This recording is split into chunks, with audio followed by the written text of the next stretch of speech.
Budget and Finance Committee meeting to order at 6:01 p.m. on Monday, October 2nd. And I will hand it off to Finance Director, Mr. Johnson. Hey, we're here to review. I'm sorry, do I need to note attendance, please? I just want to make sure. So I have Trustee Arndorfer here and myself, and Trustee Kudo is not here at this time. Thank you. Awesome. Well, we're here to do a Q&A for the review of our proposed 2024 budget. We're going to start off with section special revenue funds, our library, SRC, and Sherwood today.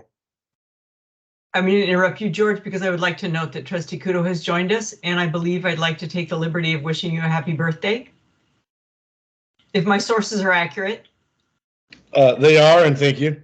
Okay, all right. Jumping Thank on. you. I'm sorry, did you want to say how old you were? 45. Okay. Every white hair I have, like I don't care. Whatever. Okay, thank you. I apologize, Director Johnson. Please continue. No, you guys are good. All right, so we'll start on our special revenue funds with library. Oh, I'm sorry. Would you prefer questions at the end, or can we raise our hand and then you could call on us? I guess that would be my preference, or? Yeah, so we'll go by grouping. So in the packet, you'll see it was broken out into like section A, B, C, and D. Okay. So we'll just go by section at a time. We'll take a look here and then we'll take questions based on those sections. Okay, then I'll wait for we'll wait for your cue when you're ready for any questions. All right. Okay, thank you. Yeah, no problem. So library, as straightforward as it is, only budget impact to note is the new proposed to library fines will be discontinued, but they'll be picked up by the Benjamin Fund to offset. Other than that, SRC is still straightforward, and Sherwood today is pretty straightforward. Is there any questions in this section? And so can you just give me a page number for reference? Yeah, it starts, library fund starts at page 81 of the packet. 81? Yep. Can you share the presentation or no?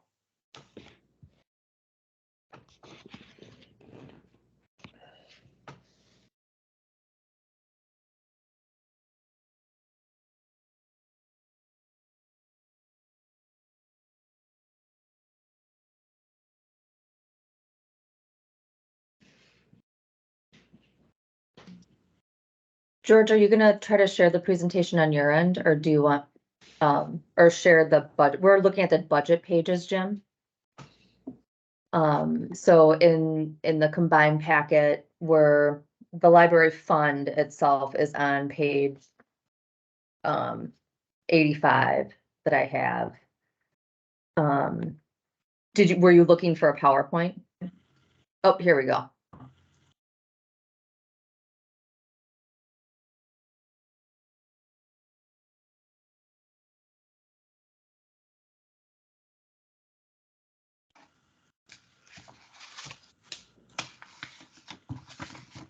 Director Johnson, I'll take care of the sharing screen for you.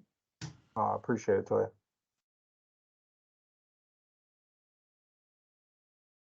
All right, so if everyone can see that fine. We're looking at the library fund.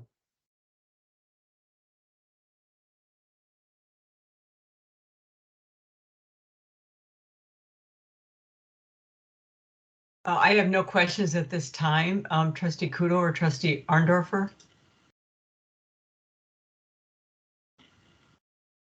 I'm good, thank you.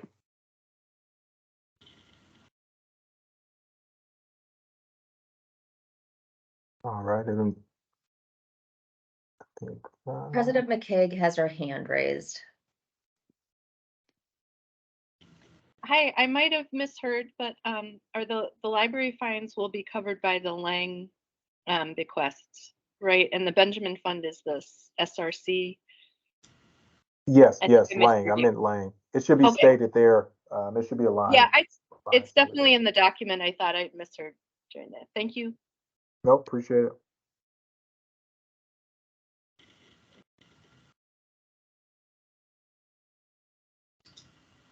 Any questions? No questions in the library? Any questions in the senior fund? I have none at this time. Any other trustee? All right, and any questions in Sherwood today? I did have a question, but this was sort of related possibly to the manager. So I saw on the managers, there was a $6,000 line item for Jennifer Anderson, and is that part of Sherwood Today? Separate from Shorewood Today, we've contracted with Jennifer Anderson, gosh, well before I came to the village, to do writing and articles on behalf of the village for the magazine itself. So it's all part of the same product. Yes, but we contract with her independently outside of Shorewood Today. And so that would bump that expenditure total to, would it be 11,000? Well, we contract with her separately, and you'll see that reflected in the village manager's budget as an expenditure. It's not a part of the contract that is split 3 or 4 or 5 ways between different organizations in the village. Right. I guess my question is, so we pay, I believe each entity pays 5,000 for Shorewood Today, right? The school district, the foundation, the village. And in addition to that, is her $6,000 payment just for Shorewood Today copy? Yes. Okay. All right. Thank you for the clarification. Anything else about Shorewood Today? So this contract we're currently looking for a vendor, is that correct? Yes, in fact, at our October 16th meeting, Assistant Village Manager Anderson will be bringing back that proposal and a proposed contract. Okay, and I guess, the dream goal here is for this thing to be self-sustaining, so I'm just hoping that I'm sure staff is aware of that, because the advertising component here is going to be crucial. And because that seems to be the piece that we can't seem to, we're very close. I think we're up to 75% of the costs. And so that's something that we'd be looking for going forward, is an aggressive, with the part that we're going to look at in October at the next meeting, would that address that advertising piece? Or is it content only? I have not read the memo or the recommendation coming forth yet. I believe that there was only one proposal submitted for that RFP. And I don't anticipate substantial changes from the budget you see reflected before you. Good to know. Okay, thank you, Director Johnson. All right. I have no further questions on this item. Does anyone else? No? Okay, thank you. Awesome. So we'll be going on to capital funds. It's going to be a little out of order for us, Toya. If you want to go to the general capital budget first. Page number? Mine starts on 106. It should be right after debt service.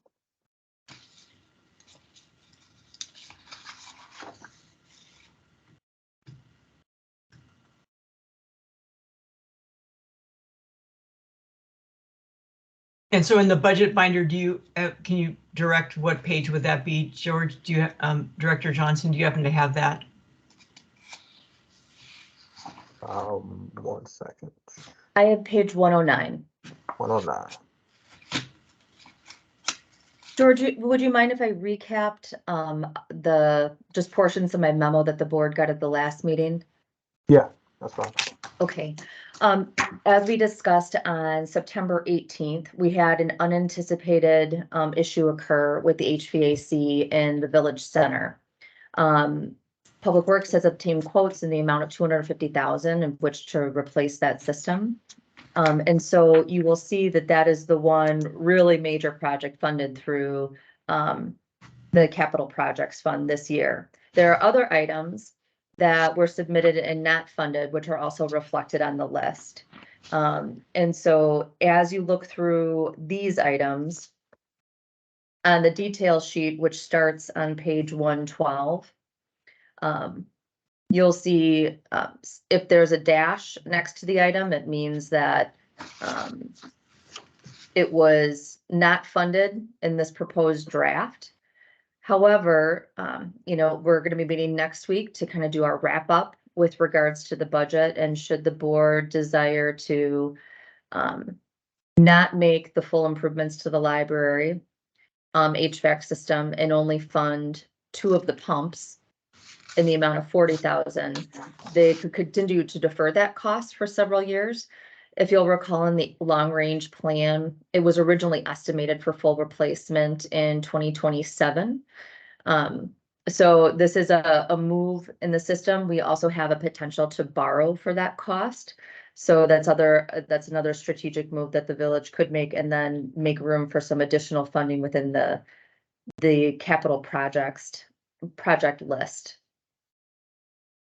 If there were sufficient available room, 3 items that I would recommend funding would be our crowd control protective equipment and protective crowd control helmets in the police department, which is currently unfunded.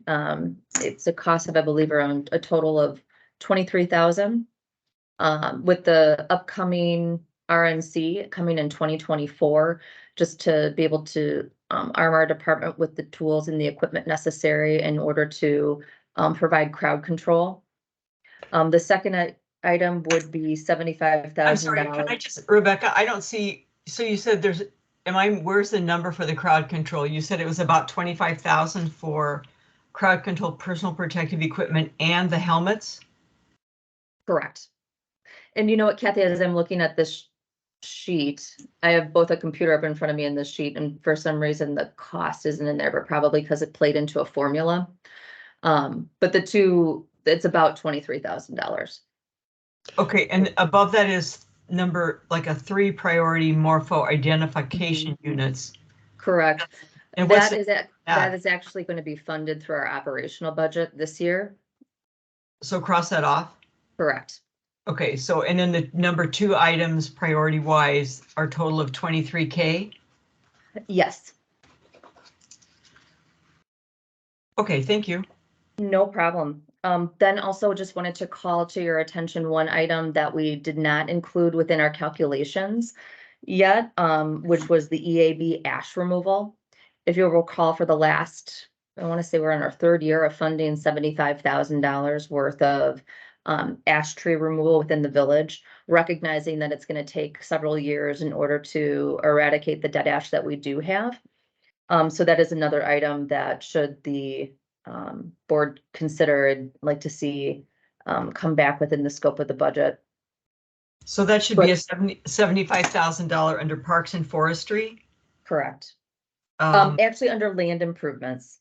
You're right, land Yep. improvements, 75K. And is that like the 3rd year of a 3-year project? I believe it's Leanna, are you on the call? That is correct. After the adoption of our EAB assessment a couple of years ago, one of the recommendations that came out of that was for the village to be far more aggressive on its ash removal. The proposal that the department made at the time was to consider doing that for 3 years, and then taking the opportunity to reassess where we stood with the boar infestation, our resources, and just other external factors. So next year, if it were funded, would be year 3 of the 3-year program that was previously approved by the village board. And so at that point, if we went through with this, how far in the inventory of ash trees would we be? Do you have an idea off the top of your head? I'm sorry for putting you on the spot. That's all right. Off the top of my head, you know what? If you give me a second, I can see if that was in one of the detail sheets. Off the top of my head, I don't know, but I can tell you we have a long way to go. Okay. Can I ask you a question? Sorry, can I ask a question going back to the police, the equipment that was mentioned? Am I correct in seeing that there's no federal grants or anything that are available? That's something that we have to eat the cost of? I know that Captain Robleski and Chief Worth are on the line, so I'll allow them to respond. Chief Worth here. Can you guys hear me okay? Yeah, Chief. Okay. So we are currently looking at a grant right now to see if it qualifies, if some of the personal protective equipment qualifies for us to make that purchase. It's a grant through the Department of Administration. So it's possible that we may be able to fund some of that. I just don't know that there's enough funds left in that grant for us to fund all of it. And did you say that was state? Department of Administration, yeah, so I'm sorry, it's federally funded. So, and Federal. the other thing is whether or not that's an approved purchase, at least based on the grant guidelines, we believe that it's a grant approved purchase. We just need to get some clarification on that from the administrators of the grant. And is that equipment that we would typically, it would be time to replace current equipment, or is this something that is specifically needed because of the convention?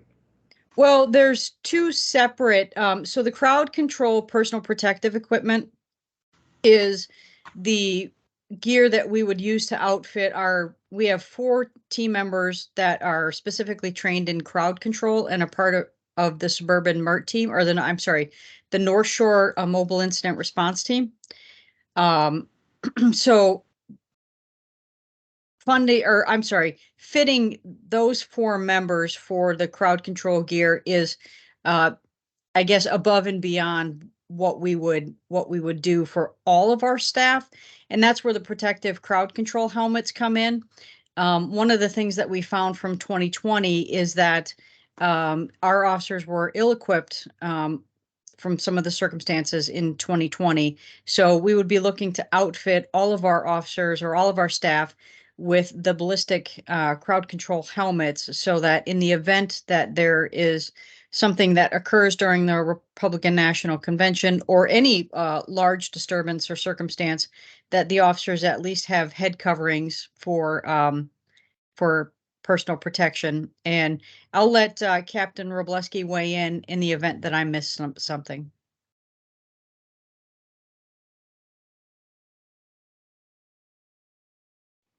Can you hear me? Yep. Okay, so currently the department does not have any helmets at all.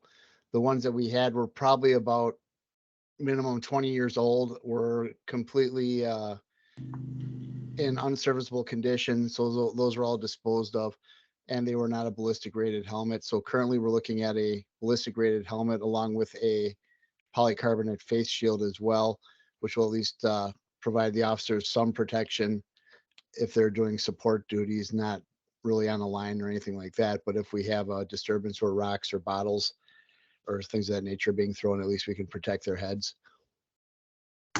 Okay, I appreciate the clarification. Thank you. And then could you describe so we'd only get personal protective equipment for 4. We'd get the helmets for, I'm assuming, taking out the CSOs, or would you include them? We get those for about 20 people. Is that correct? And then the personal protective equipment for only 4 on this North Shore incident team? Correct. Well, So go ahead, Mark. So the 4 that we have are actually trained by the federal government to be part of an incident response team. They'll be utilized probably during the RNC and in other situations might they arise in other jurisdictions. So they'd be fully outfitted with a chest protector, shoulder, shin guards, knee pads, and a riot shield. So they'd be fully outfitted with those, while the remainder of the department would just have the minimum of the helmets. And how would you see the cost breakdown on the 23,000 between the helmets and the protective equipment for the 4? So the 4 sets of gear is $6,000.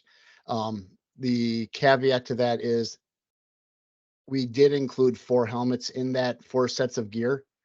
So it would be, if we fund the entire department for helmets, it would be a different cost versus if we did both, there would be a reduced cost, since we'd have 4 extra helmets in that mix somewhere. Okay, all right. And so at what point would we figure out what's the timeline on knowing about these a federal grant for this. It's like about a year away.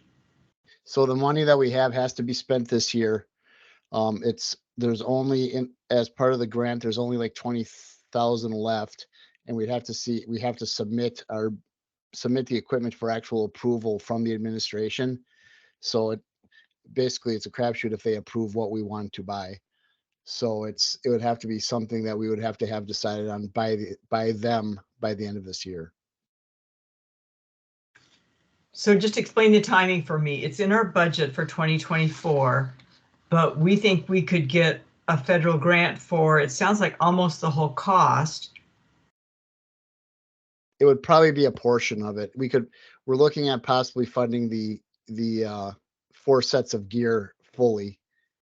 But I don't believe there would be enough money to fund the 4 sets of gear and the helmets. Okay. All right, thank you. And so in terms of time sensitivity here, Chief, obviously this is a budget that we'll approve in November. So what do you want us to do tonight with the information we've got? What's the time sensitive? We would approve this in November is what I'm saying, is that we'll have 2 more meetings. Like if you get more information, obviously I don't want to approve something for us to pay for that I think the feds could pay for. But Right. will I have the information I need at that time? So we're going to have a conversation tomorrow about this, Captain Robleski and Captain Santiago.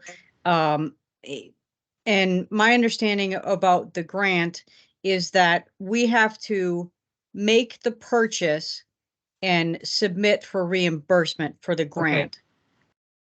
Okay. So timing is critical. Okay. From Can it wait until we vote on the budget in November, or is that something we should, like with staff, work out separately as we can't spend this money, right? Right. Here, Director Johnson and Manager Ewald, but if this is in our budget that we approve in November, what can we do now to help them move this? I'm looking for procedure questions here. The caveat to that is if we purchase it and it's denied, we still have to fund it then because we already bought it. So, and it's a timeline and we all know how efficient the federal government is, and with these shutdowns and everything else, there's potentials in there for delays as well.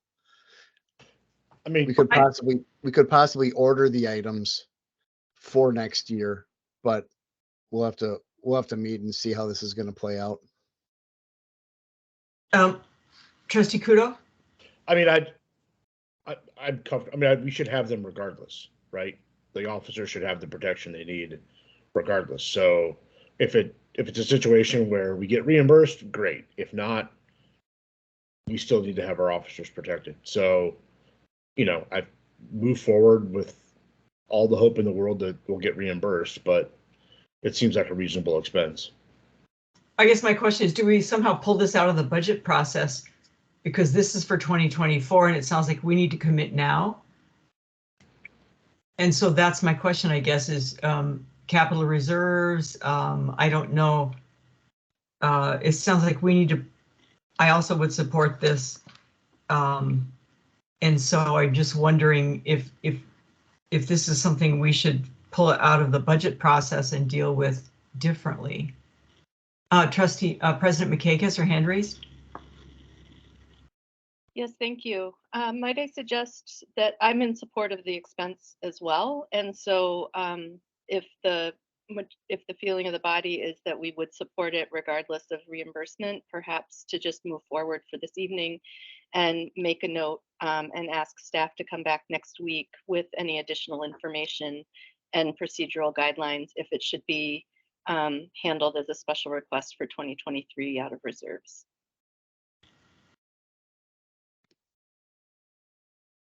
I would agree with that. A quick poll of the committee. I'm on board. Jim is also. Okay, so Rebecca and George, do you have what you need there? Yes. Yes. Okay. All right, thank you then. And we'll have that information for you next week then. Okay, thank you. Hopefully, we'll have that information for you next week. Thank you. Thank And you.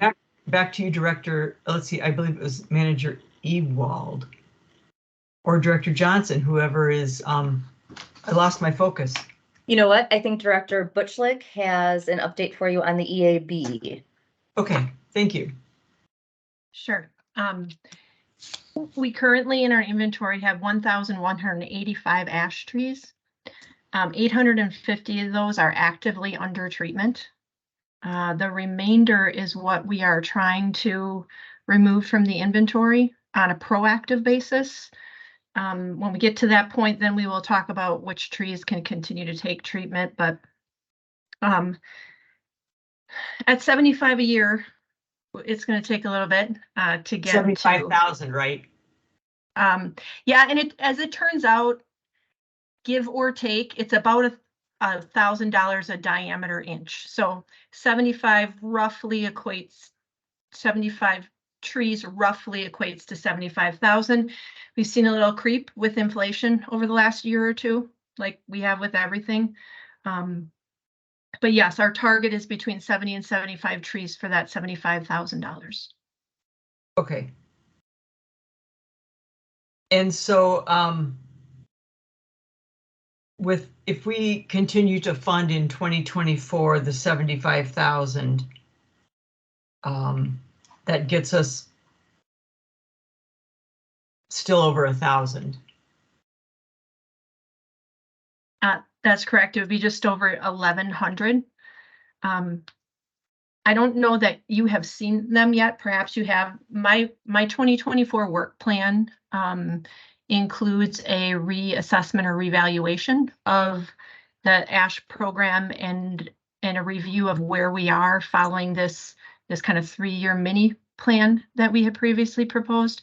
So that was something that we intend to do, our forestry group and Dan and I, over the course of 2024, is really reevaluate where we stand, what kind of accelerated rates, of ash infestation we're seeing, and then come to you for the 2025 budget with a new, we'll call it a new plan of attack, or just a reevaluation of that previous assessment document.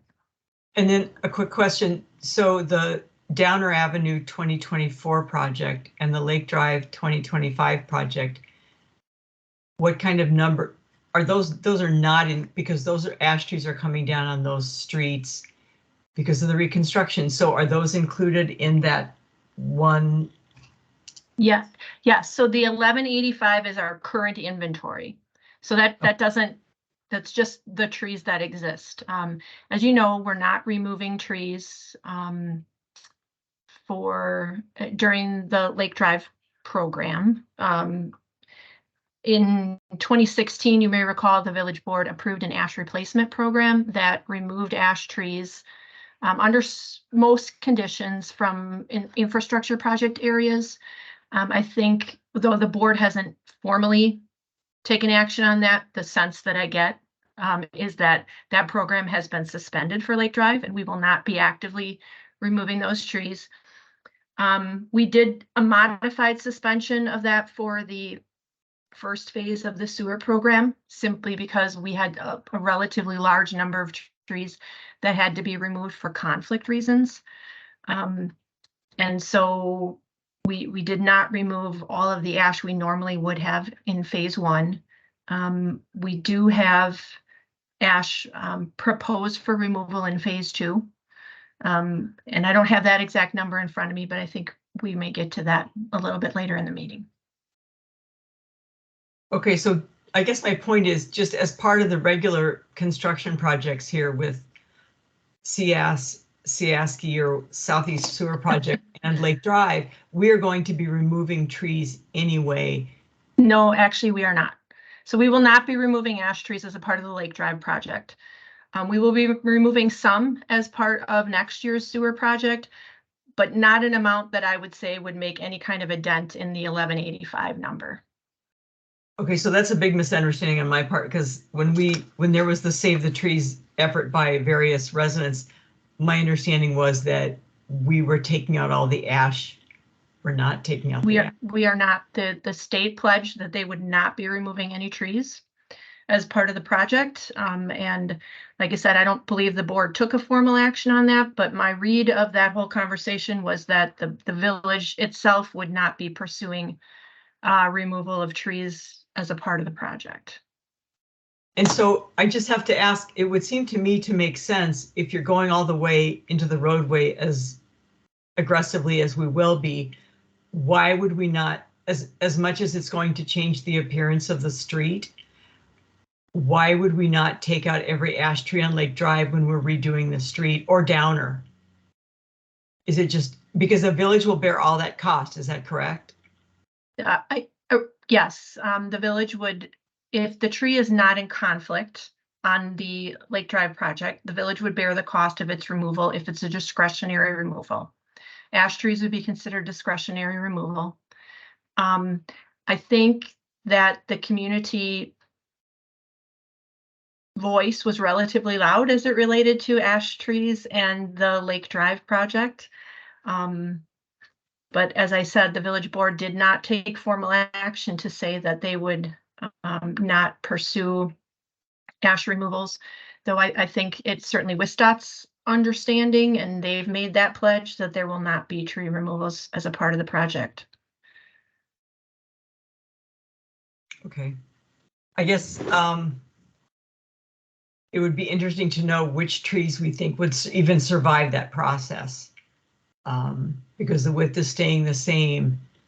I hate to, when we have an opportunity, you know, as much as everybody loves the trees, and I mean, my understanding was if we took one out, we'd put one back and it could change the road significantly, but over time, we're gonna have to do this anyway. I just wanna make sure, President McCaig, your hand is still up. So did you wanna add something to the ash tree discussion?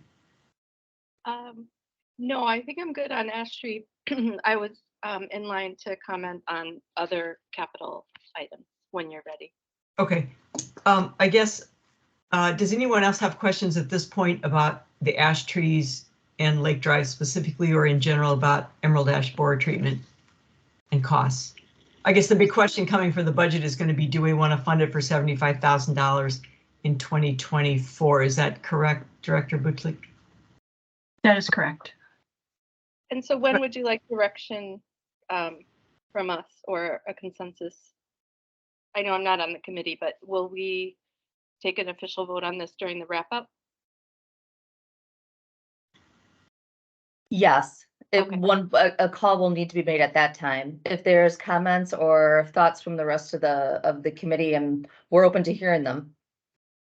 And village residents too, because clearly I had a misunderstanding, and I wonder if I would just want to make sure that our approach to Lake Drive ash trees is well understood in the village, because if we have a chance now, I'd just like to know financially the difference between doing it now and doing it. I didn't realize we were saving all the ash trees on Lake Drive that were deemed, I can't remember the word. I thought they were coming out and being replaced with another tree, but okay, I don't want to take more time on this than if I know Director Johnson has a lot to go through here. Anything, Trustee Kudo or Trustee Arndorfer? Okay, thank you. And thank you, Leanne, Director Butchlick, for that's under Parks and Forestry. And so that number should be 75,000 in the document? That's correct. Okay, thank you. Okay. Director Johnson or Manager Ewald, whoever wants to jump in. President McCaig, you had a question? Addition? Yeah, regarding the HVAC in the Village Center, I'm in support of full replacement on that. Can you review right now you're proposing that it be in the capital budget versus borrowing, but that's a choice that you want us to make. And can you just recap the advantages either way? Well, it gives you flexibility to fund additional large pieces of equipment from your capital budget, but it is a borrowed cost. So it will be put into the flux of overall borrowing, and then we'll pay interest on it over the course of 20 years. Okay, so it frees up tax levy per se, conceptually. But Correct. we end up paying more for it because we pay that service on. Okay, Correct. thank you. That's the only question I had. And so I guess why would you want to clarify that we can make it into 2024 with the system we've got?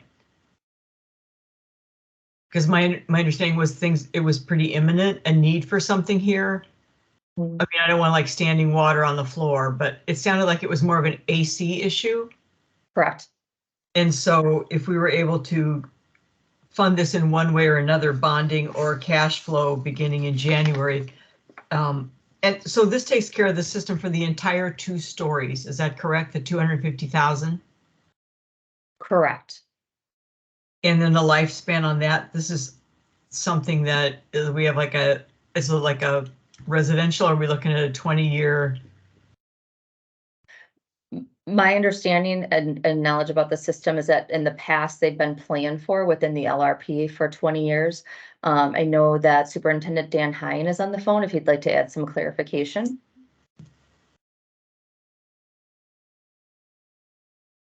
Probably about 15, 20 years. It'll replace the entire air conditioning unit for the library and the village. And then my other question, I had spoken with Manager Ewald briefly. There was talk about some renovations at the library. And I just thought if we're going to do this and we approve this, we want to make sure that it all dovetails with what any remodeling that they're doing on the library level. And so those conversations have been happening. I see some library people here. Not that I'm aware of, none that I've been involved with. My understanding and Assistant Director Haley Johnson is with us, so she can verify and confirm, but my understanding was that the library was not going to be moving forward with renovation at this time.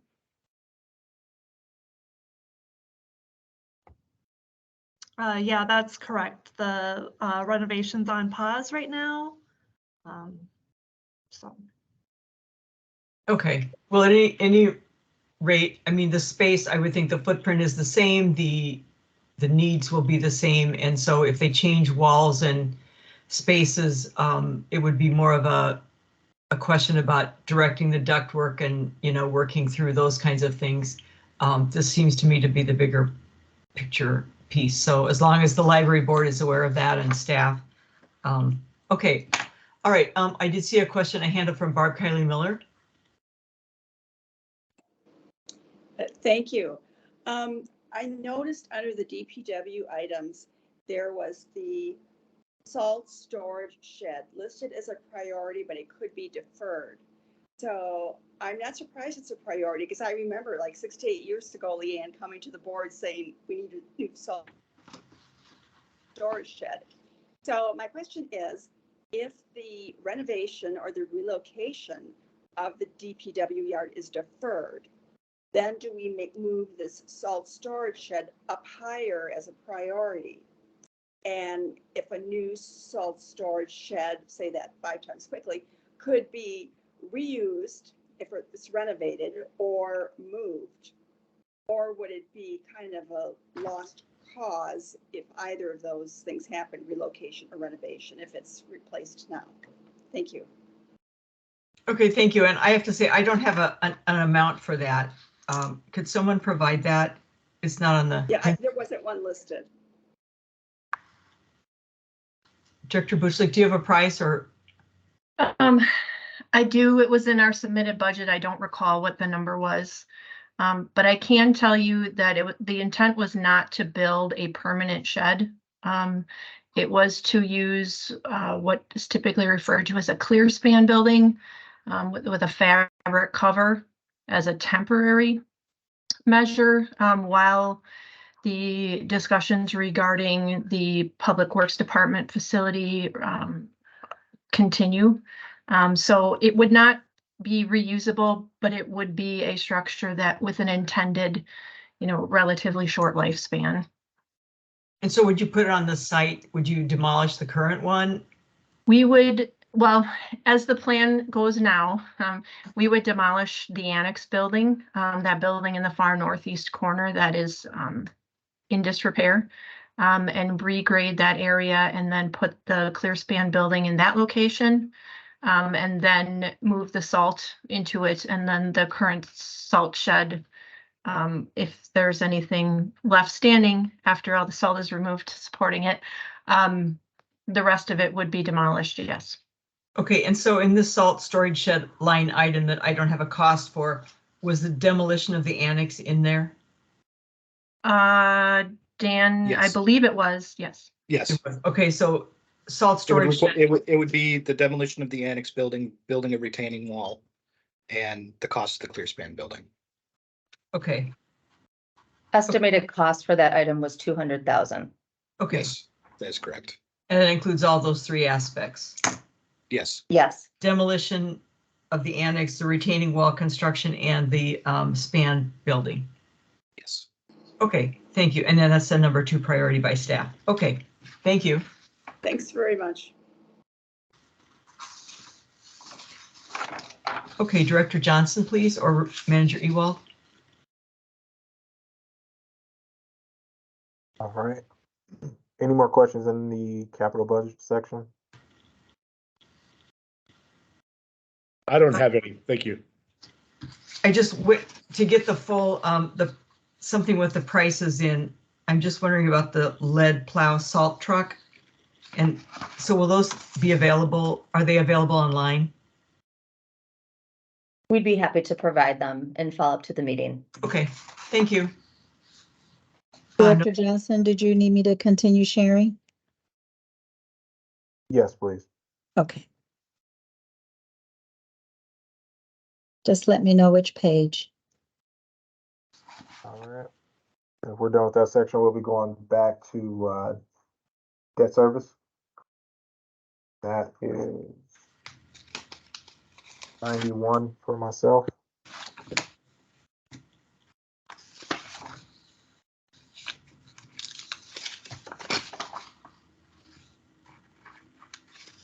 No.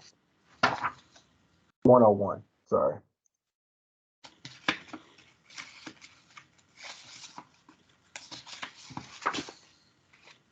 Which would probably be about 105 on Kathy's. It's actually 101 also. Thank you. Oh, okay, it lines back up. Perfect.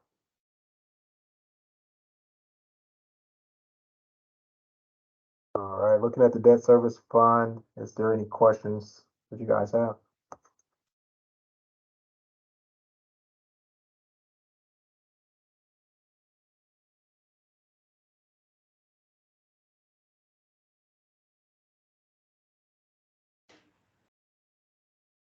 I did have a question. So in sort of related to this, the debt service. So the property taxes, the proposal is to send 2.2 million from our property taxes into debt service.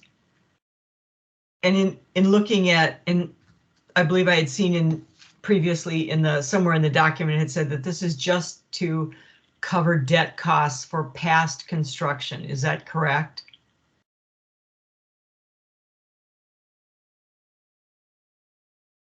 This is not in anticipation of any future debt. No, No. Right. this is So I just our- guess I'm going to make a general statement here. My concern is we're doubling from 5% to 10% the amount for debt service for past projects, and our current debt is about $44 million. My concern is that in the next 4 years, our long-range financial plan includes adding $38 million to debt. And if we had to increase from 5 to 10% the property tax for our current debt, what financial situation does that leave us in terms of risk if we're going to almost double our debt in the next 4 years? That's my concern. The 10%, is there any limit on that other than the state limit? Like if we approve the street lights for 23 million, and we approve public works for 23 million, all in the next 4 years.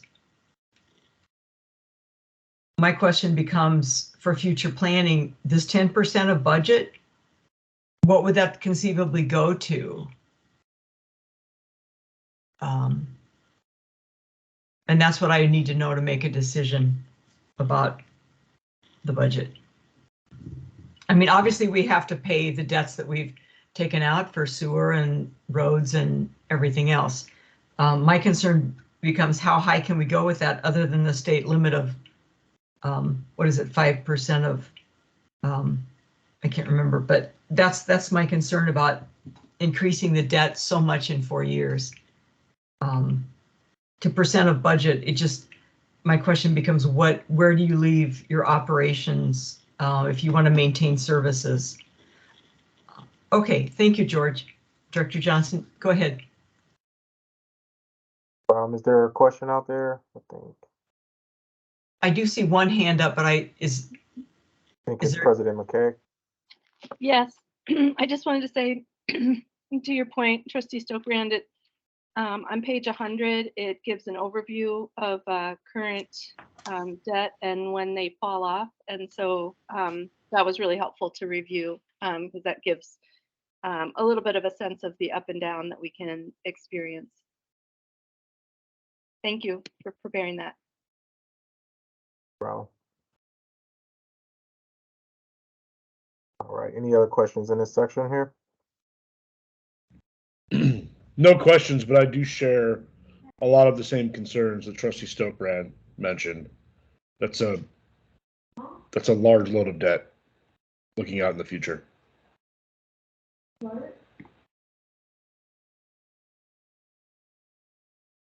Voted.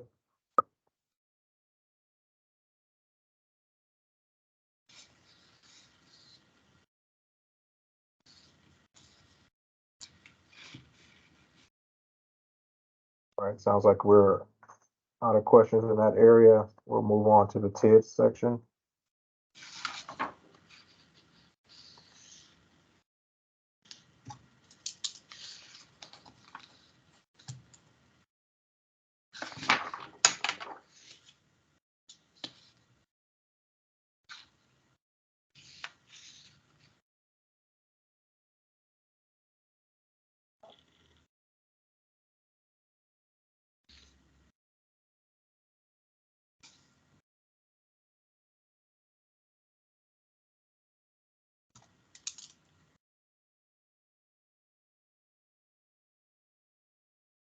All right, our TIDS portion starts on 122.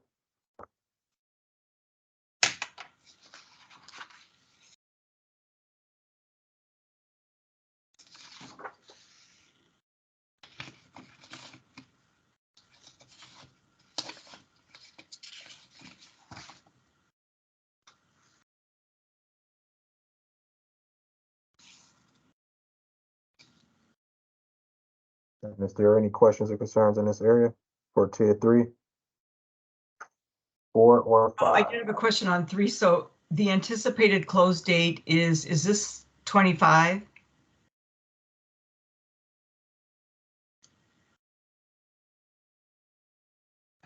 You're on TID 3, you said? Correct. Yes, it looks like we're pacing at 2025 for TID 3 closing, yeah.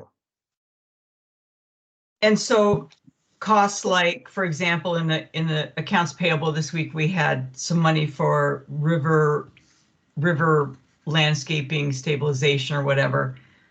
Right now they're being paid out of the TID, and that will transfer to the general fund. If we decide to continue those, is that a correct understanding? To my understanding, yes. Okay, and then I know we have had some discussions about possibly, I believe the public works site is included in this TID, is that correct? One moment. Yes, if I could just comment on TID 3.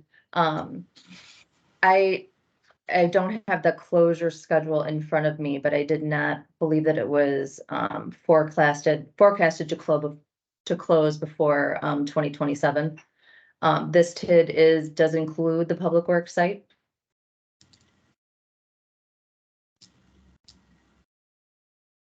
And I guess the important thing to know about that is you can only extend, well, you can extend it for affordable housing, right? Correct. The CDA has recommended that the village board consider the extension of any TID going to closure for a period of 1 year for purposes of affordable housing. And there's also the element of, it has to be used for taxable purposes, is that correct? So like you couldn't do, something, a nonprofit sort of thing on a TID, it has to be used for something that can go back to the tax base. Is that correct? So like if you decided plans have been suggested for an event space or retail, something like that, the land has to be used. If you extend it for any purpose, it has to be for housing, or TID law generally is that it has to be used for taxable purpose land, not a nonprofit. Generally, yes. Okay, thank you. I just want to be conscious of time at 6:52. Are there any additional questions on TID 4 and TID 5?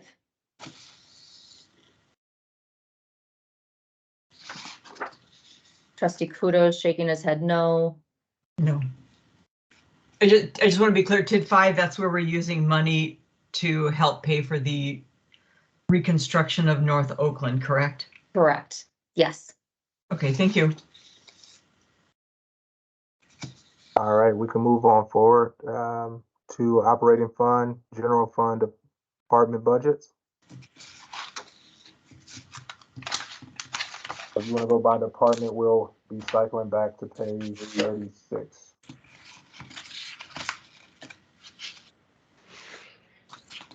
Did you say page 86? Would it, I 36. heard 86, but I think it starts on 37 with the village board. Yeah, 36 and 37. Oh, 36 and 37. Oh, okay. I thought you said 86. Oh, my apologies. I misheard as well. I do have a question, and I'm wondering, just for general purposes, at what point we should discuss the proposed wage and salary number, and I'd like information about the health insurance. Do you want to wait and do that when we get, obviously village board, we don't have that. But I think, the committee should discuss the proposed wage and salary increase, and I have questions about the health insurance. Sure. If you want, we can field that under the village manager's budget. I know Assistant Village Manager Anderson is out and he's primary on the insurance aspect of it, at least for health. But I can help field whatever questions you have. And if I don't know, I can get back to you. Okay. I'll lead off with village board and then village manager budget, if we could start there.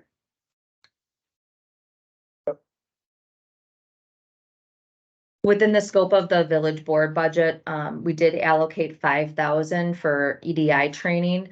I put that as a placeholder with anticipation that there will be some recommendations coming forth from the EDI strategic plan from Cairo Communications that may require assistance coming in 2024. Other than that, most of these items have stayed relatively stable. I have one question here. I noticed the amount for communications and publications stayed the same, 1,500, but we did drop Zoom, and I've had complaints about Teams, Microsoft Teams, and I would like to propose putting Zoom back as our online option for virtual meetings. The price was the same last year. I believe it was 1,500 with Zoom, and so maybe I'm misunderstanding something here. So the 1,500 that you see reflected there is actually for modifications we make to the village code, which we never quite know at the beginning of the year, but it's actually the cost to recodify any of those ordinances and then upload them into the digital database. If we added an additional line item for Zoom, it would just be an additional line there. So you would add on, I forget what the dollar amount on an annual subscription to Zoom is right now, but I'd like to propose doing that. Trustee Arndorfer, Trustee Kudo, do you have any strong feelings about this? I'm certainly not a Teams fan. And I would have no problem, I would prefer to switch back to Zoom if it were comparable in price. But if Zoom is way more expensive, then, we will just, we'll have to deal with this. Yeah, I would want to understand what the cost implications are. Okay. I want to say from memory, it's around 1,000. Given the numbers that we have to get up to, but we can verify that and bring that back to the next meeting. What do you mean by the numbers we need to get up to? So there are different tiers in Zoom. For example, we had our subscription the last time had capacity for up to 300 individuals, and then there's another tier above that. And I remember having to increase it at one point just because of the numbers of people that were coming into the meeting, particularly during COVID. Right. And in 2020. So let me take a look at the numbers and then we'll bring something back to you to take a look at. Okay, thank you. And I just would like to point out, I know there was some EDI training earlier and it only included staff. I believe it didn't include something within the last 4 to 6 weeks. And so I guess we're anticipating that changing and some might affect the village board to the tune of $5,000. We've always, so to clarify, we've always budgeted for EDI related training and activities, whether they be staff or village board within this line item of the budget. I'm not sure what Cairo was going to be providing within their recommendations, but I did ask them to give me an estimate of funds that should be budgeted for in the 2024 year to accommodate for any recommendations of their plan. I know that they'll be forthcoming with that by the end of the year. Okay, I would just propose possibly moving that 51,900 professional education if we need it, once we get the number for Zoom, possibly sliding that amount for Zoom into the 53,140. But we can discuss that. That's just a suggestion for future consideration. Okay, thank you. Any more questions on village board? Well, I guess I don't have an answer, but based on we came up with the 5,000 for EDI training as a line item when the YWCA was offering the Unlearning Racism class, because you could it had a unit price, and so we could kind of forecast how many people we could give access to that or other conferences that were available. Since the YWCA isn't offering that and there isn't anything comparable to it that I'm aware of in the Milwaukee area, I know that consultants are their contracts are much higher than 5,000 to do organizational work. So I guess what I would recommend is just to do some research and come back with a little bit of a range, because I would hate, we could go into reserves if we needed to go higher, but why not be educated, about what we might be needing to spend for this. Right, but my understanding from Deborah Blanks was she was going to come up with a 5-year plan that was included in the 70,000 we have already paid that we could manage on our own. And so I guess, until we have her plan, we don't know, but I see some flexibility here. I see some room for flexibility here. Well, yeah, I'm just making a request of the committee. Whether you put it forward or not is up to you. Okay, thank you. Just to clarify, the 5,000 was inserted after a recent conversation within the last 2 months with Dr. Blanks regarding funds to be allocated for 2024 for purposes of training. And that's just the village board. And we're without hiring another consultant then? Because my understanding is we have, $70,000 for this, that we would be able to do this on our own. I'd be happy to have her further clarify those statements. Her contract right now is focused on providing us with a plan. And it's just recognized that within the scope of implementation and giving the subject material that training or some types of educational or resource assistance may be necessary for us to achieve some of those goals. Okay, I'm certainly in favor of some support. I don't know at this point, after spending $70,000 over 2 years, I just need to see some specifics. Okay, thank you.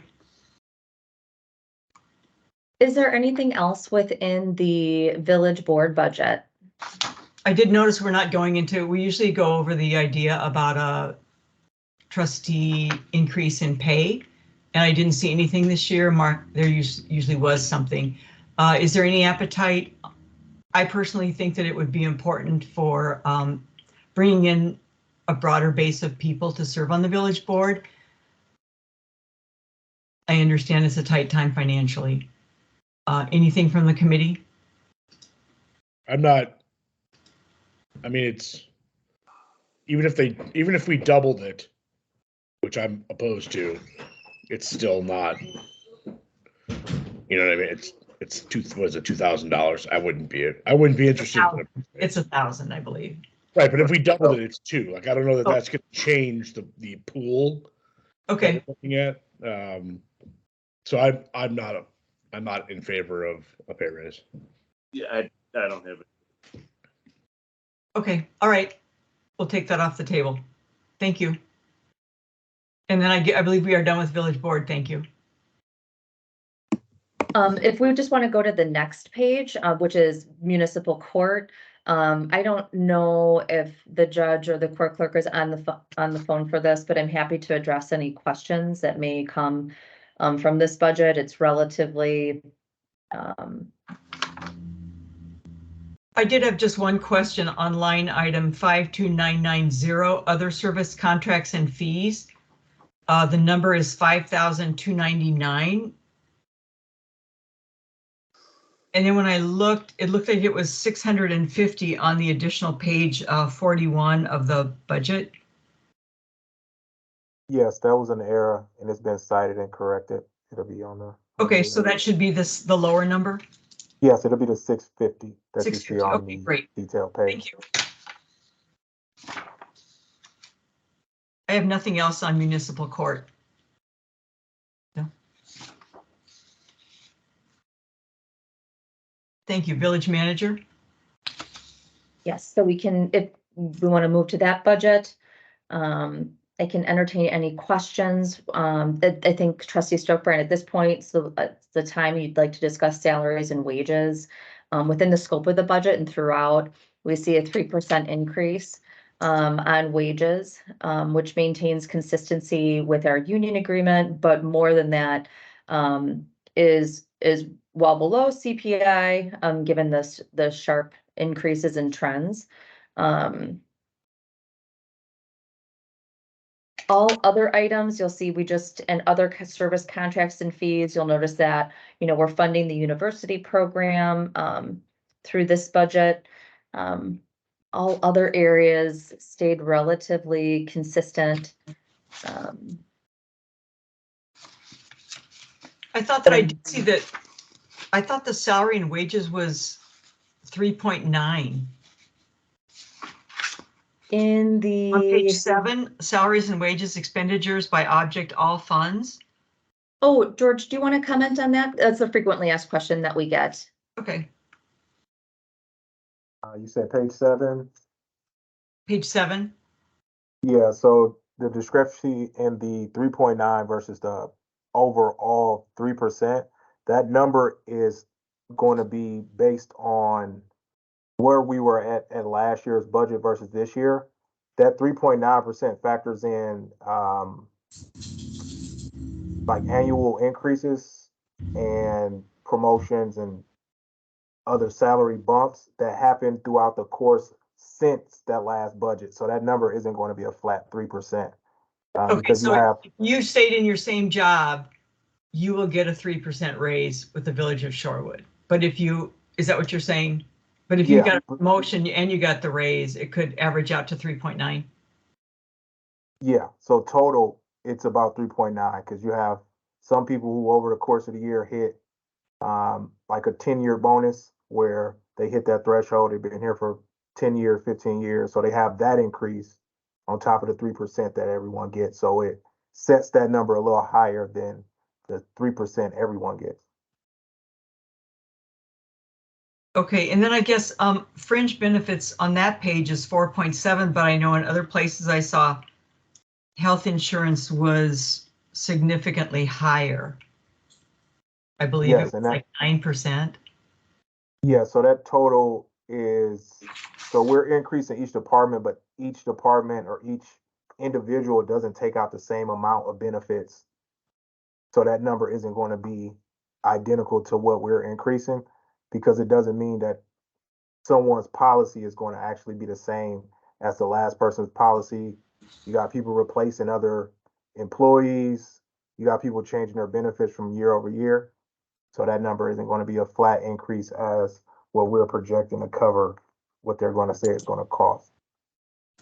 Okay, and I would support the 3% overall. And I guess my question was just in terms of health insurance, because it just, I mean, it seemed like we had sort of plateaued a little bit and now it seems to be higher again. I'm wondering, what are we doing, or what's our latitude in terms of passing along those costs versus absorbing them ourselves as a municipality? What's our approach? That's something we'll have to circle back to. Okay. Because I'd be curious to know if we're doing anything differently this year. I know this is a bigger pay hike overall than we provided last year, even though inflation is probably half of what it was. And so I would just be curious to know about, now that health insurance is higher. And I don't know, I mean, I'm sure that's probably negotiated with the police union, but does that have any effect on the wider group of employees? Do we renegotiate health and salary with them? Or just wage?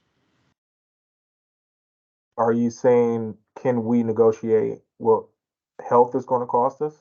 I'm just wondering, as part of that contract negotiation, and you have to also refresh my memory, are we done with a contract at the end of this year? Or are we in the middle of a 2-year one that goes through 24? The police contract goes through the end of 2024. Oh, okay, good. And is that in contract include obviously the wage piece, and does it include the health insurance piece? I'm guessing it does. The health insurance benefits are offered through the village, so maybe Rebecca can answer that, Manager Ewald can answer that question, but they're not specifically negotiated in the union contract. It's my understanding is it's just salary. Okay. The contribution that the officers make is I believe that is specified. The village decides what type of plans we desire to offer. Okay. And so I guess I would just look for some feedback on the cost of that and how much we're passing along versus it. I believe it's gone up by almost, it's like 9%, I believe, the health insurance from last year from 23 to 24. And want to know, are we absorbing that all as a municipality, or are we passing along the same amount we used to pass along with like 20%, or are we being consistent? We're passing, the employees do pay a share of the plan that they are on. That percentage is consistent with last year.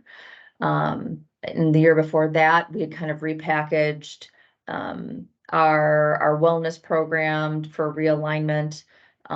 So no changes have been proposed for this year, but when the cost does increase, the percentage of the contribution made by both the village and the employee does increase as well. Proportionally. Okay. Correct. All right. Thank you. That answers my question then, George. I appreciate that.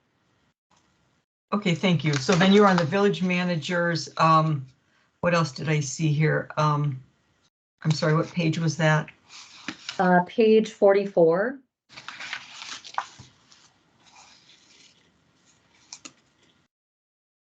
I just had a question about the shared revenue. My understanding was we got that in July, but I see you notate here in in November. That was just that from that conference George and I were at.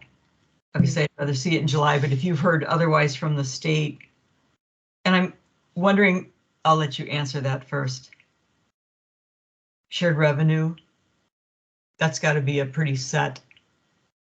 Unless with the additional money this year, they're going to change their distribution model. George, Sorry. Yeah, that November notation was from 2023. From the last update that we both got from that meeting, yeah, it's still in line to come in July. July, okay, so that would be updated to received in July. And expenditure restraint went down last year and it went down even more this year, which is not good news. From my reading of the budget last year, it was because our assessment went up. Is that, I mean, are we just? All the communities who we've been talking to, the number of them also experienced a decrease. If you'll recall, expenditure restraint, you have to qualify for the program. So there's a set pot of money, and then municipalities in the state will apply to become certified to obtain the expenditure restraint.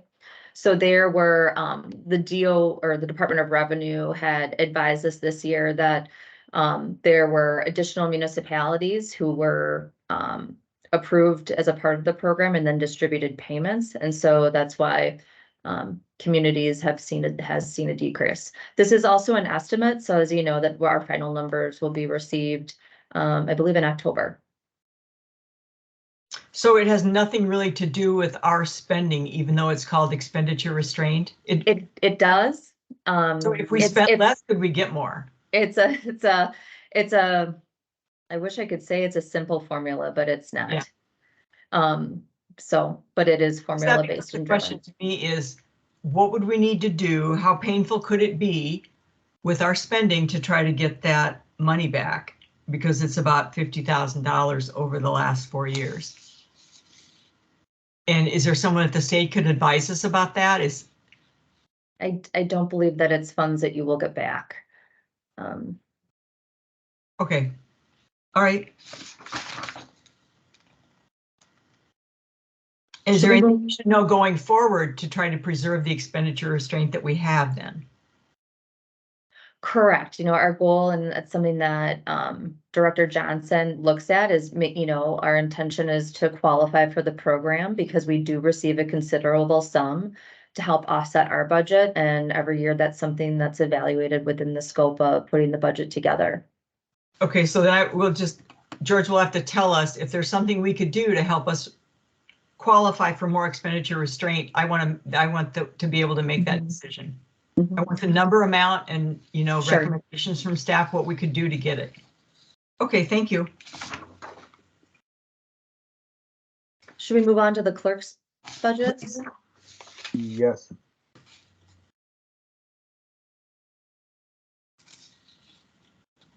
Trustee Stokebrand? Mm-hmm. I'm sorry, I think I made a mistake. I must have not been paying attention during the village board discussion. I was going to suggest to the committee to consider moving the Vision 2035 planning to defer it for a year due to the number of plans that are being generated and revised in the next year. So we might, and also all of the major projects that are going on that's taking so much detailed time. So it was just a consideration. I apologize, that was in the wrong spot. And I guess my only question would be then, does that jeopardize, my understanding is you have to have these plans before you can apply for certain grants. And my only concern would be if we don't have a plan that's been updated every 10 years, then you're at a disadvantage for getting grant money. But I don't, that's just from a recollection that may not be correct. I would ask staff.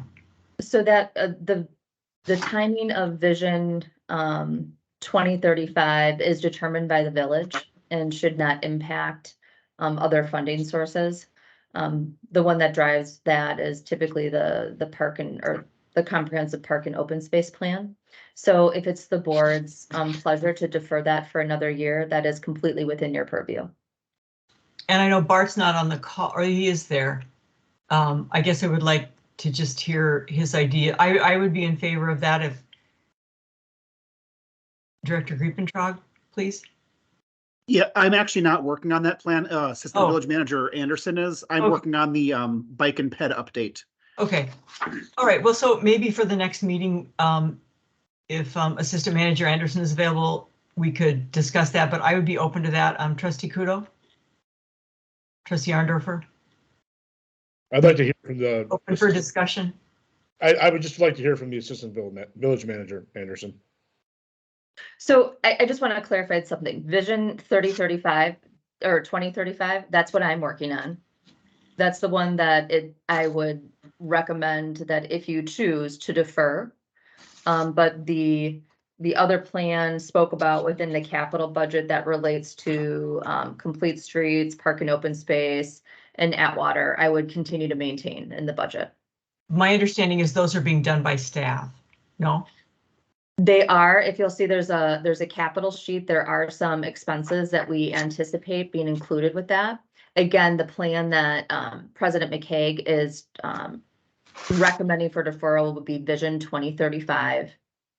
And that's our update of a 10-year vision for the village. And the reason why she is suggesting deferral for a year is to allow some of these other plans to be completed so that they can feed into the future vision for the next 10 years. Okay, thank you. And then Parks and Public Spaces Initiatives, $25,000. That's the one that Assistant Manager Anderson is working on?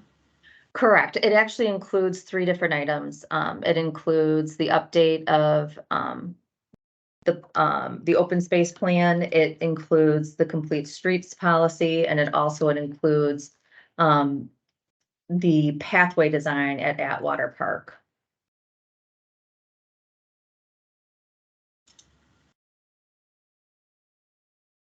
Okay, I guess, yeah, I need to hear from him about that before I'd want to move forward on that this year in 2024 also. Because it is my understanding that you come up with a plan first and that he was doing that. And so I'm surprised to see the $25,000 price tag here. Well, I'm happy to discuss it. I don't believe that we need him to discuss the item. If you'll turn to page 116, it's actually identified within the capital budget, and I can just briefly review it for you. They're going to be seeking the involvement of the Parks and the Public Spaces Committee, and promotion and public engagement of the efforts would be done jointly between these 3 plans. Again, we have the Atwater Park Hardscape and Pathway Maintenance Concept Plan in the amount of $10,000. And this is to develop a concept plan by a professional landscape architect that would aim at improving the park circulation. One of the reasons we're looking at this is because the pavers and the pathway system is not only damaging our equipment, it is a potential hazard, tripping hazard throughout various aspects of the park, particularly around the flagpole and the lookout area. And to avoid, that known issue that we have, we'd like to replace this in a way that we won't have to come back and continually either expend on equipment or on the pathway itself over the course of years. So 10,000 is included for that. 7,500 is included to assist with the comprehensive outdoor recreation plan update that, yes, is being done by the assistant village manager in terms of drafting of the plan. But they want to also have, some public involvement. There'll be maps and graphics that will need to be updated within the scope of that plan to bring it to current date. And then we also have the pedestrian and bicycle safety plan update, 7,500 recommended for that expenditure. That is being focused on by the Planning and Development Department. Also included within that is the complete streets policy. And again, we've kind of lumped these all together. So because they all have synergy with each other, and for purposes of public education and engaging public outreach on all 3 plans. We wanted to leverage those communication efforts because usually if someone's coming on one of the plans, they come on 2 or potentially all 3. So we wanted those public works, village manager's office, and planning and development will be working in concert with each other.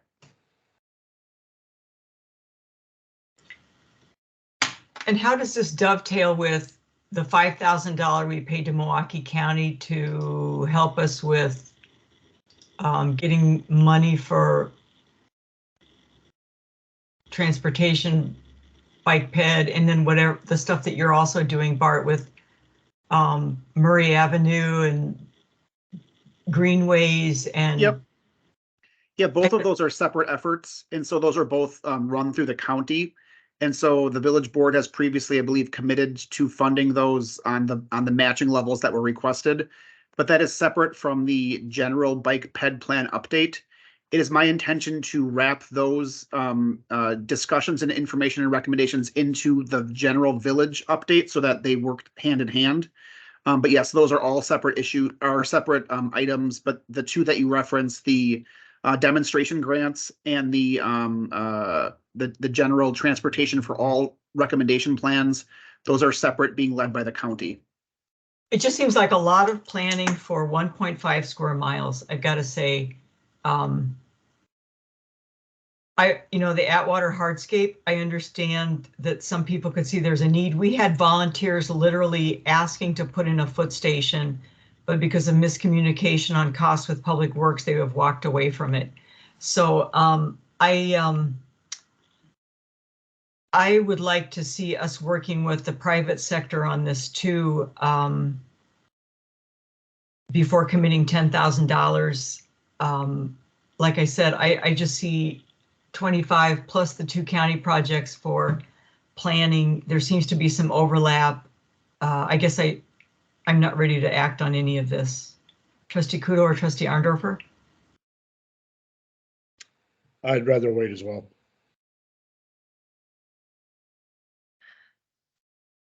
Before we leave this item, one of the things that I just wanted to share is that the Parks and Open Space Committee is looking forward to this update. We also had in the transportation and parking analysis, the recommendation to implement the Complete Streets policy. And we had a significant amount of activity and suggestions this year from residents regarding pedestrian and safety improvements that apply to our roadways. And so I just wanted to share that and yeah, I'm quite aware of, it's sort of frustrating to me because as someone who was very involved in trying to improve pedestrian safety on Capitol Drive, it doesn't even seem to fall under the Complete Streets policy. It didn't seem to fall under the demo grants or the transportation for all. And now we had to come up with $50,000 to pay an engineer.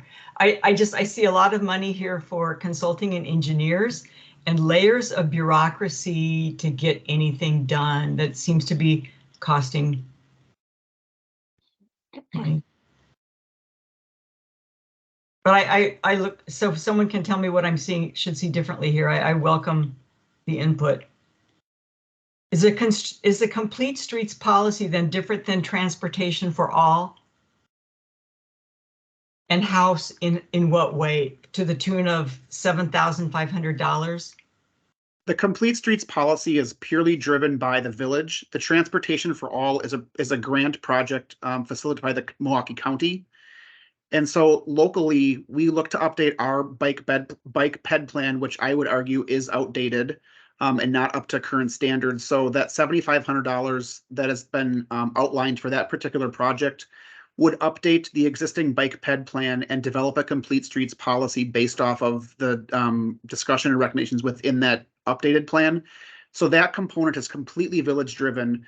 The transportation for all and the demonstration grants are being submitted through and driven by Milwaukee County with us as a partner with the other 19 municipalities in the county. So we've committed to partnering with that effort, but we're not leading it. So we don't necessarily have direct say in what that outcome is going to be. Whereas the update to the bike ped plan and the complete streets policy would be completely village driven. And I would really like to work on that, and I find that'd be very useful in terms of our internal processes, but obviously the funding is up to the village board. Sure, and I understand, and obviously I'm the liaison to this group. So I guess my question is, my understanding was planning and development was doing this, but now we want 757,500. So who would we contract with to spend the 7,500, and what would we get for it? So that relates to communication efforts, whether it's a postcard. It relates to graphic design, having to design roadway designs. It relates to engineering services to review the recommendations within the plan to make sure they're implementable, because I am not an engineer. And so in general, village staff will be leading it, but that budget is being requested so that we have access to those resources throughout the project as we believe they will become necessary. Okay, so just with the understanding that we had to spend $50,000 for an engineering study, and hearing you want 7,500, it makes me wonder where you're going to find an engineer to help you for that amount. But okay, they won't be designing specifics, that's for sure. So we're just asking for general reviews to make sure that our recommendations are implementable, but we're not asking them for street designs, that's for sure. So yes, it is quite a bit less than getting a specifically design or engineered study. We're just looking for access to their information, to their resources. Perhaps what would be beneficial for everyone, including the residents, would be something that outlines those two county efforts, the demonstration grants and the transportation for all, and these other things, the comprehensive outdoor recreation plan update. I understand that, Assistant Manager Anderson is working on that, and my understanding was we didn't need money beyond that, but now I see some. And I understand the need for communication. We did fund Shorewood today again, and so that's a pretty expensive piece of communication that we're doing, and so I would hope we would use that. I've been criticized for proposing postcards before, but I do find them to be useful, so I could support that. I guess I'm just looking for some clarity with all the ideas and the bureaucracy between us and the county to see that we're getting back.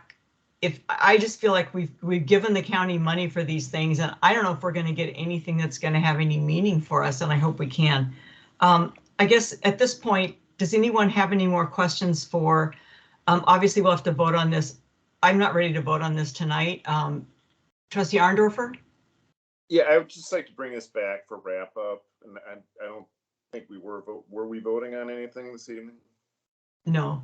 No, there weren't votes. I want to be cognizant of time. It's 7:28. I see Director Butchlick has her hand raised. Overview of these different pieces. I mean, I think it seems clear, but it would be good to have it laid. If we could get it laid out in terms of all these different pieces, interact with each other, that might be helpful.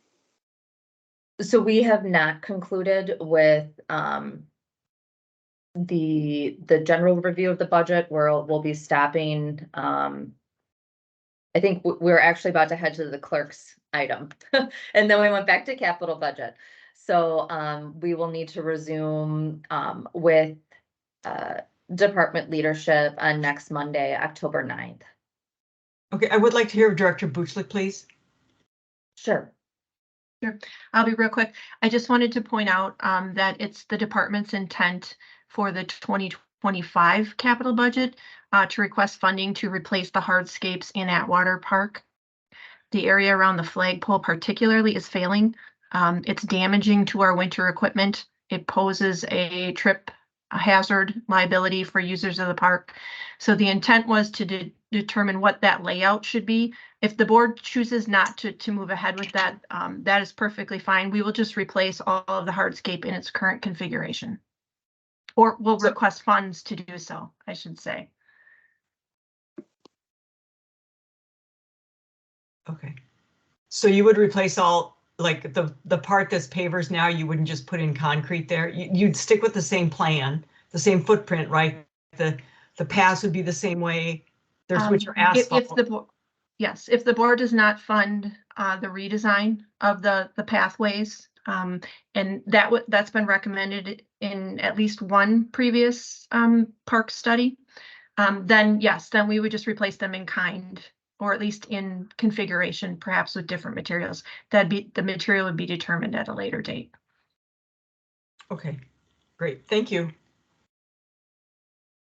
And it's now 7:31, so with concurrence from Director Johnson and Manager Ewald, I believe we need to adjourn. Yes, and we'll schedule to pick up at the clerk's next meeting. Do I have a motion? Which Oh, will I'm be sorry. next Monday. Next Monday. Okay, do I have a motion, please? I'll move to adjourn. I'll Second. second. And all in favor? Aye. I'd like to thank staff for all their work on this and everyone for participating. Thank you. Meeting is adjourned at 7:31. Toya, we're on the same link for Village Board, correct? Yeah. Would the group appreciate a bio break? Agreed. Okay. We will start at 7:35. See you back.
Hey, Ann. The Toya just texted me. She actually created a separate link for the regular village board meeting. So we're gonna need to get off this link and log on to the other one. All right, thank you. Toya, I just let them know. Okay, thank you. Okay, so I'm Wait, gonna leave this happened? meeting. Oh, we have another one. We have a different link. Yeah. And so My is advocacy that for an for email? Zoom just got stronger. All right, here we go. Is that in an email then to us? It's in the agenda, yes. Okay, we'll see you guys in just a little bit.